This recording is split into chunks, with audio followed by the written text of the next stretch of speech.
So let's have a look now at using dimensions in a drawing. Now we're staying in the 09 dimensioning.dwg file. You may have saved that locally on your machine to follow along with the videos. And what I'm going to do first and foremost is I'm staying in the zoomed view I was in the previous video, where we can see that top left corner. You can see there's two dimensions there, 3532 and 1830. Select this dimension here and select this dimension here, and I'd like you to delete them. So just hit the delete key or use the erase command, and we're going to dimension those two dimensions again. So just pan and zoom so you've got them nice and central on the screen. Now I'm going to zoom in on the doors first, and I'm zooming in purely for clarity because I'm not working at a very high resolution for the videos. Obviously I have to do that, it's just the way it is with the way that we use the recording software. But obviously what we're going to do there is zoom in on these doors, and I'm going to dimension them and line it up with this dimension here. Now I'm in the Annotate tab on the ribbon, and before we do anything else we go to the Home tab on the ribbon, we go to the Layers panel and just check that we've got the right layer. We want to be on our A Anno Dims layer. Then we go back to the Annotate tab, we make sure we're using the right dimension style. So that's in the Dimensions panel here, or in the Home tab on the ribbon, you go to Annotation here, and you can see that we're using Standard. So if I change that, I want to use that diagonal 2.5mm aerial. It's that one there. Now you do get this sort of weird little preview. If you go down to Manage Dimension Styles, that takes you into the dialog box, and you can set up your diagonal 2.5mm aerial there, and set it as current if you wish, and close it.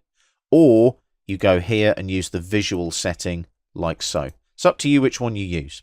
Now in the Annotate tab you've got exactly the same thing. You've got it here on the flyout, and it comes up there as well. So you can see you've got different tools, and you can see that you can go in and out in the same way, it's just in different places on the ribbon. So let's have a look at placing a linear dimension. So in the Dimensions panel here, I'm going to go to this little flyout here, and there's a linear dimension there. So let's look at linear dimensioning first. And what I have to do is make sure that my object snaps are on. You always dimension with object snaps so that you are accurate. Now it's asking for an extension line origin. Now if you look at that dimension there that's already there on the right hand side of the doors where the arrowhead is, an extension line is the vertical line that comes off the object. The dimension line then lays horizontally between the extension lines with the arrowheads touching them, and you can see how that works. So my first extension line origin is going to be here on the end point there. So make sure you get that endpoint snap. You might get an intersection where the dimension is intersecting the door. Click. And I'm coming over here to my second extension line origin. Click there. And as I come up, can you see I'm now placing that dimension? Now if I've got object snaps on, all I do is line in with that snap there. Can you see the endpoint snap? And click. If I pan down and zoom out, you can see that I've placed that dimension nice and neatly. And that's how they work. That's how these dimensions work in Autocad. And the lovely thing is they are completely associative. They're all one object. So when you're editing a dimension rather than just lines, arrowheads and text. That makes life a lot easier when you go into something like the Properties palette. Now let's place another dimension. Let's just zoom out slightly, and we want to go to this grid line here. Now ideally I need to go to the intersection of this grid line and this grid line so I get the exact point where the grid lines intersect, but I then need to line it in with this dimension I've just placed here. So again, I come to here, I go to the linear on the pull down. Now the trick is zoom in on the doors first, get your first extension line origin there, click, then zoom out, pan across, zoom in again. And this is where your object snaps are extremely useful. You'll get an intersection there, click. There's your dimension. Now be careful because there's two axes here. Zoom out slightly, and as you move around, can you see I can go this way, which is the height of that door, or I can go upwards, and that's the distance from the door to the grid line. So be careful which one you click on. And then what I'm going to do is I'm going to zoom in now once I've got that 3532 back, and I'll line it in, get the endpoint snap there, and click again. So as you can see, I've now placed those two dimensions back in the drawing. Now those are just linear dimensions. There's lots of other tools and lots of other different dimensions you can utilize. So for example, if I was going to do a radius of the door swing, I would select radius on the pull down, highlight the arc or the circle, Now it will highlight all of that because it's a block. Doesn't matter.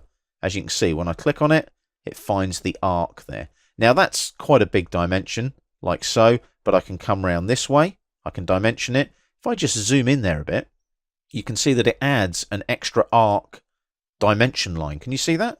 Which is quite useful. Now it's up to you where you place it, obviously. I mean, I might just line it in like that, coming down vertically like that. Ideally, you want dimensions to be outside though. So I might possibly place it there and click like that, and there's my radial dimension like so. So that's how you use your dimensions in AutoCAD. You must use object snaps to be accurate. You must use the right dimension style as well, so that everything looks the way it should. And you also must use the right layer. Always put all of your dimensions on a separate layer. Let me show you why just before we close out on this video. If I go back to the Home tab now on the ribbon and go into the Layers panel, and I come in here and I'm just going to change my layer to a different layer. So I'm going to change it to layer 0. So that's my current drafting layer now. If I go back to that Anno Dims layer here and I freeze it, watch what happens to the dimensions behind. They all disappear. And it basically gives me a lot more clarity on the drawing. If I bring them back, click on there and thaw them out again, they all come back again. So always make sure that your dimensions are on a separate layer every time, because that way, for clarity on the drawing when you're working on the geometry, you can actually freeze those dimensions off and then place them back on later. So if I zoom out slightly, you can see that we've placed the 915 radial dimension and we've replaced the 1830 and the 3532 dimension there. As we work through this section, we'll look at editing dimensions and changing the appearance of dimensions on the drawing as well.